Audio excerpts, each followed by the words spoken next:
हरे कृष्णा। श्रील प्रभुपाद की जय। तो आज हम चर्चा करेंगे कुंभ मेला।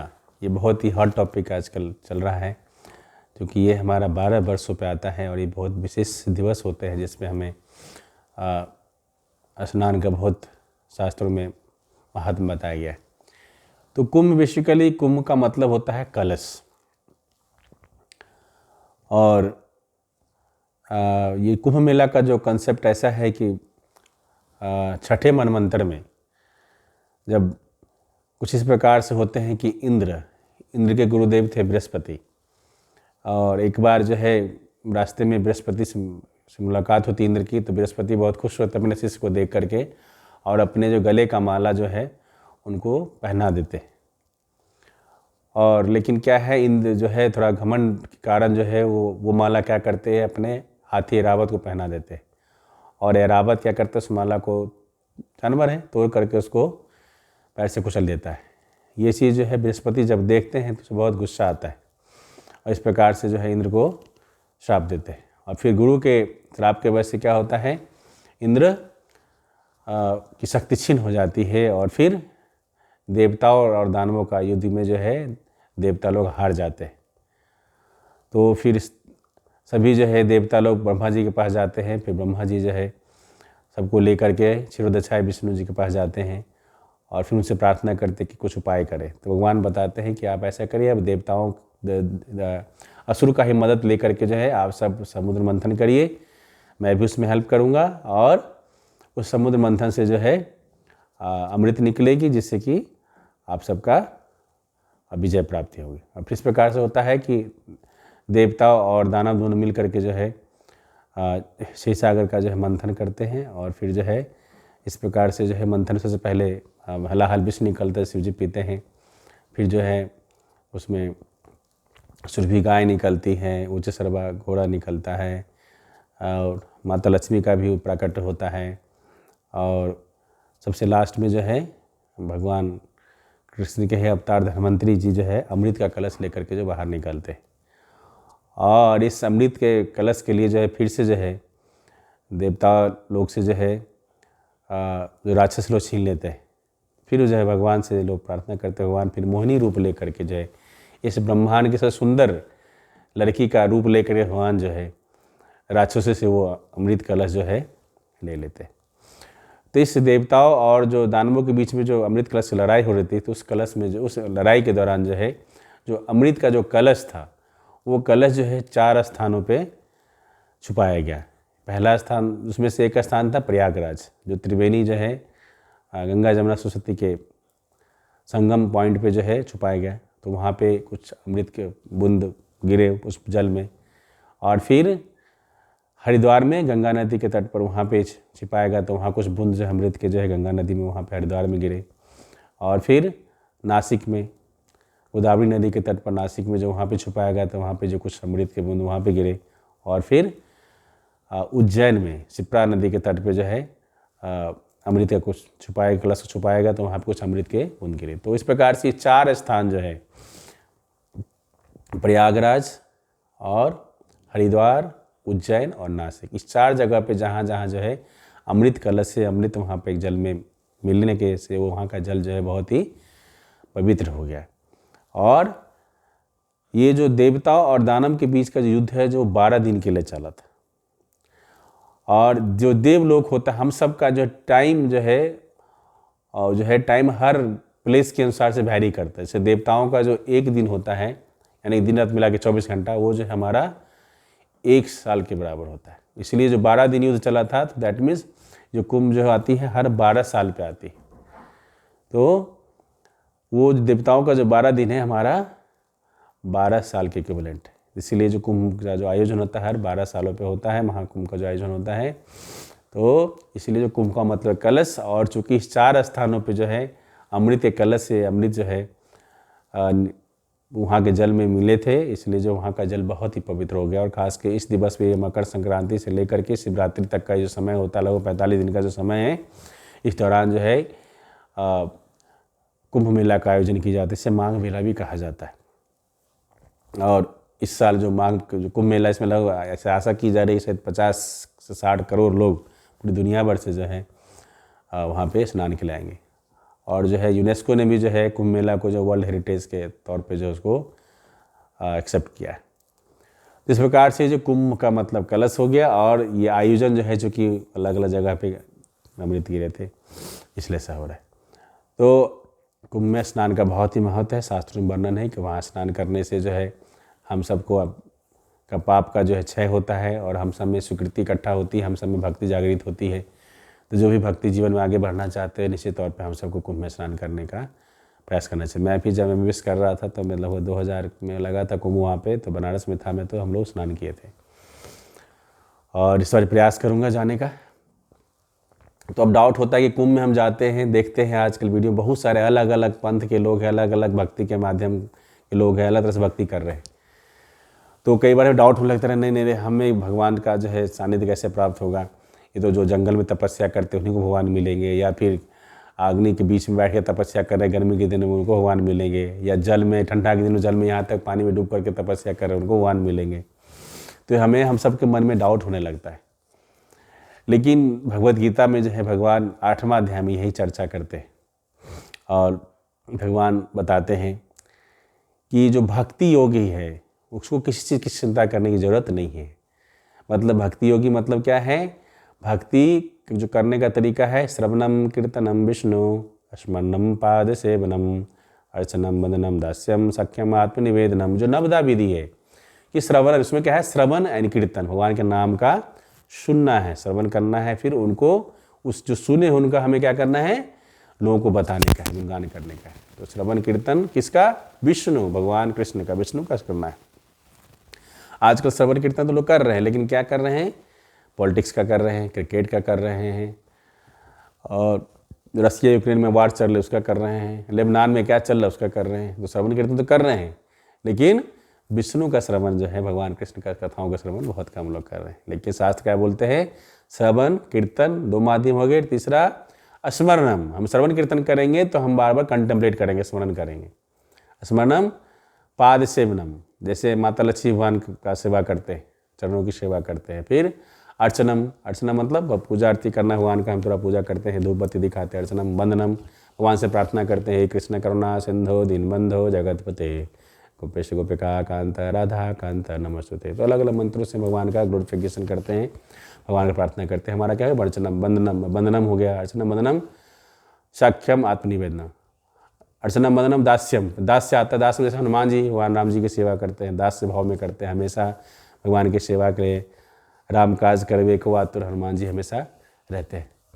फिर सख्यम आत्मनिवेदनम, साख्य मतलब दोस्ती की तरह से, अर्जुन भगवान के सखा भाव में थे, इस तरह भगवान की सेवा करते थे। और फिर आत्मनिवेदन, बड़ी महाराज जैसे फुली सरेंडर, जब तीसरी भूमि भगवान के लेने की बारी आई तो उनको कुछ बचा नहीं था, तो बली महाराज ने अपने सर को भगवान के सामने रख दिया कि भगवान आप इस पे मेरा अपना थर्ड भूमि के लिए, थर्ड पार्ट के लिए मेरे सर के ऊपर जो अपना पैर रखे। इस प्रकार से पूरे सर्व समर्पित कर दिया उन्होंने बली महाराज ने। जिस प्रकार से जो नवधा विधि है, भगवान के नाम का श्रवण करना है, हरे कृष्णा कृष्णा कृष्णा हरे हरे, हरे राम राम राम हरे हरे।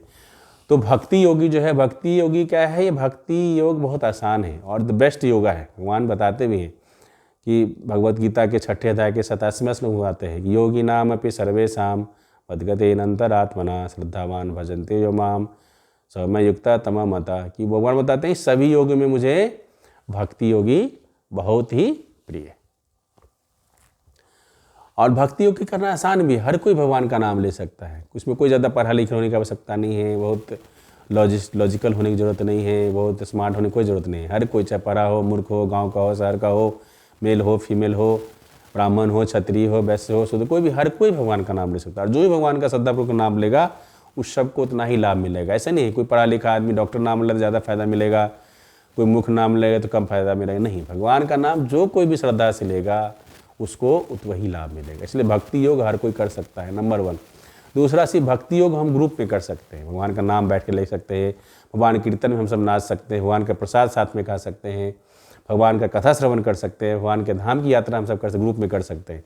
लेकिन बाकी जो है ध्यान योगी, ज्ञान योगी सब क्या है, वो सब उसके लिए ज़्यादा बुद्धि होना चाहिए, शारीरिक क्षमता होना चाहिए, और उसमें कोई सहायता करने वाला नहीं होता। हमें अकेले ही बैठ के ध्यान लगाना है ना। निराकार पे लोग ध्यान लगाते हैं, गुफाओं में लोग बैठे रहते हैं, कंदराओं में बैठे रहते हैं, तो ऐसा नहीं सोचने का है। तो कुंभ में इसलिए हम सबको भक्तों के साथ जाना है। चलिए तो डाउट होने लगा, अरे ये तो बड़ा हिमालय से आए, ज़्यादा महान है, इनको ही भगवान मिलेंगे, इन्हीं को अच्छा आत्म साक्षात्कार होगा, इन्हीं का रियलाइजेशन सबसे अच्छा होगा। नहीं, ऐसा नहीं। अब भगवान भगवद गीता में बताते भी हैं, भगवद गीता के जो है 8वें अध्याय के 27वें श्लोक भगवान बताते हैं कि नेते श्रुति पार्थ जानन योगी मुह्यति कश्चन तस्मात् सर्वेषु कालेषु योग युक्तो भव अर्जुना।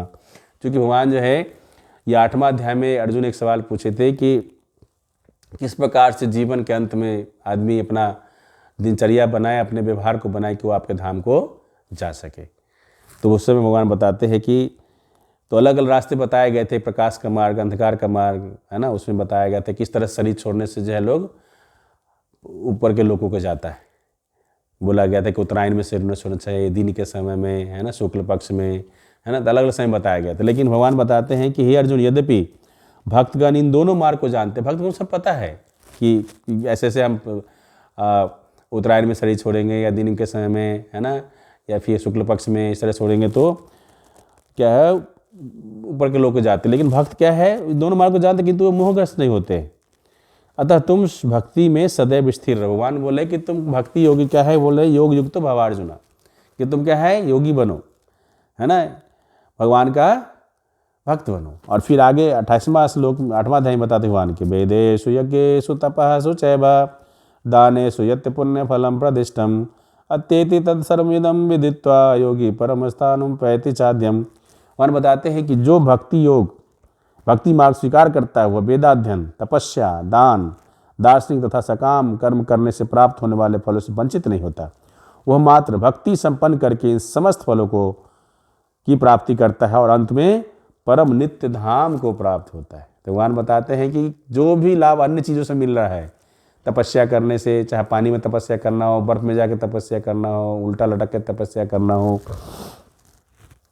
है ना, दान देने से, सब तरह इस सब से जो भी लाभ मिलता है वो लाभ सिर्फ क्या है, भक्ति योग का पालन करने से हमें प्राप्त हो सकता है। इसलिए हम सबको कुंभ मेला में अलग अलग योगी महात्मा को देख करके घबराना नहीं चाहिए। हम जो भी हमें बताया गया है, जैसे इस्कॉन के फाउंडर आचार्य श्रील प्रभुपाद जी हमें बताते हैं कि हम सबको 16 माला भगवान का नाम लेना है, हरे कृष्णा कृष्णा कृष्णा हरे हरे, हरे राम राम राम हरे। ध्यान पर हमें भगवान का नाम लेना है और सुनना है।